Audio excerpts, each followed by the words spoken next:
It's that time again. Welcome to Tesla Shorts Time, daily, episode 472. Patrick here in Vancouver. It's May 14th, 2026.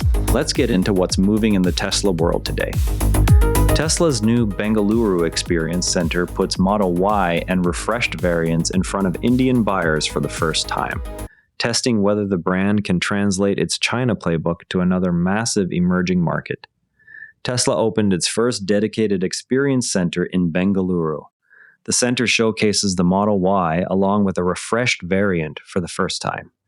This expands Tesla's physical retail footprint in India beyond online orders and limited service partners. Staff at the location will handle demonstrations, test drives, and order support for the Model Y lineup.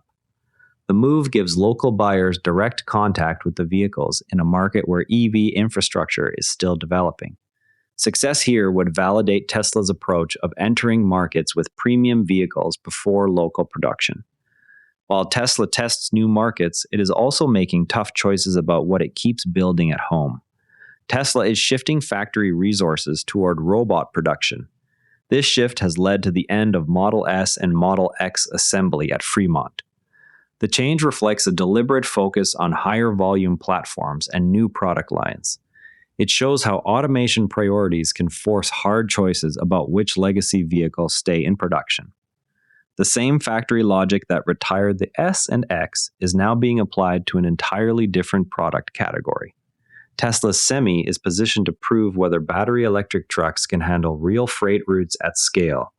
Early fleet data will show how the vehicle's efficiency and charging strategy compare with diesel alternatives on long-haul corridors. If the economics hold, it could shift freight operators toward electric powertrains faster than expected. The same factory logic that retired the S and X is now being applied to an entirely different product category. Tesla shared new footage showing the supervised full self-driving system, maintaining lane and object detection in heavy sun glare. Fleet data indicates supervised, full self-driving vehicles experience 7 times fewer collisions than the US average.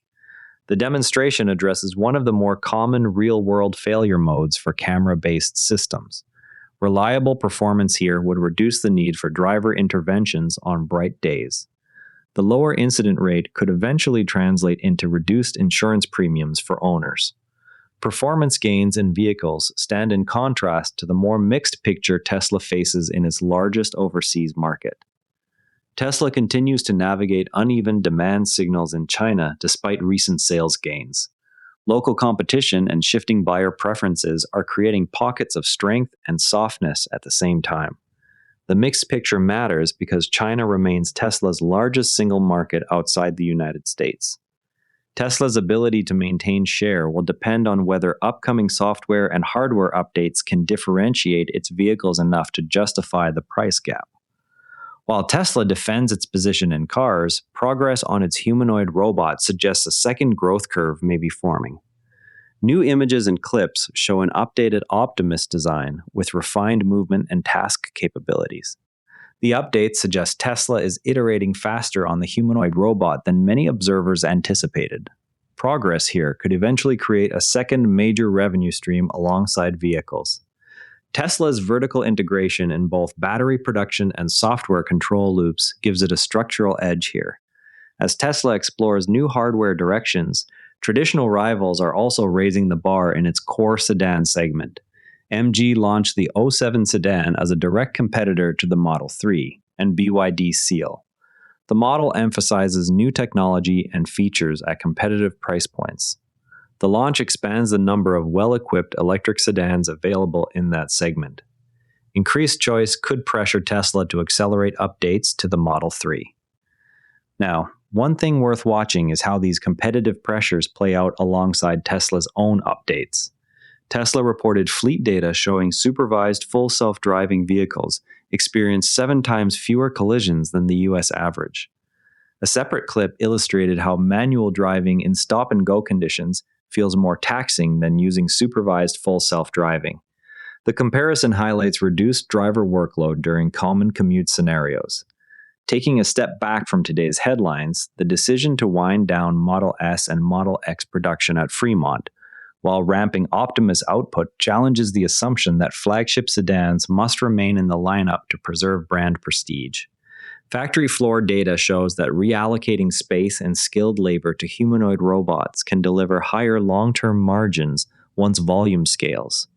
Each robot can be sold repeatedly rather than once per customer. The trade-off is measured in lost revenue from low-volume Halo cars versus the potential to sell thousands of robots into logistics and manufacturing roles where labor costs are rising. Tesla's vertical integration in both battery production and software control loops gives it a structural edge here.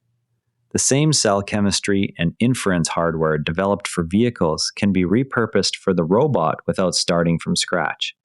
That reuse shortens the timeline from prototype to commercial deployment and reduces the capital intensity that has slowed other robotics efforts. Before we go, keep an eye on further fleet data from the Semi as operators begin logging real long-haul miles.